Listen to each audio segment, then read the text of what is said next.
আমরা যখন সিনেমা দেখি তখন কি খেয়াল করি গল্পের ভিলেন কারা?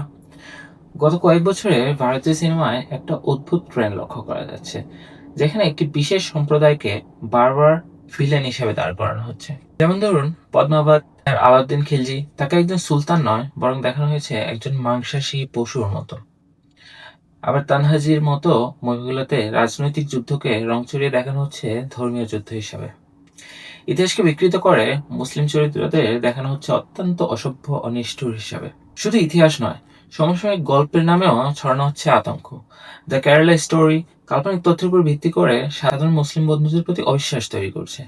আর সূর্যবংশীর মতো মুভিগুলো দেখাচ্ছে আপনার পাশের বাড়ির সাধারণ মুসলিম লোকটাই হয়তো কোনো স্লিপার সেল বা দেশের বড় কোনো শত্রু।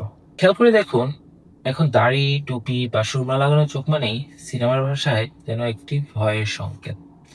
এই সিনেমাগুলো আমাদের অবচেতন মনে এই ধারণা ঢুকিয়ে দিচ্ছে যে একটি নির্দিষ্ট ধর্ম মানেই যেন বিপদের আভাস। এর ফলে বাস্তবেও সাধারণ মানুষের মধ্যে অহেতুক সন্দেহ আর ঘৃণার জন্ম নেয়। মনে রাখবেন, সিনেমা শুধু বিনোদন নয়, এটি আমাদের চিন্তাধারা তৈরি করে। তাই প্রপাগান্ডা আর গল্পের মধ্যে পার্থক্য করতে শিখুন।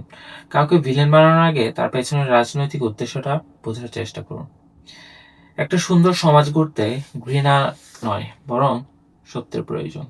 ভিডিওটি শেয়ার করে অন্যদেরও ভাবিয়ে তুলুন। ধন্যবাদ।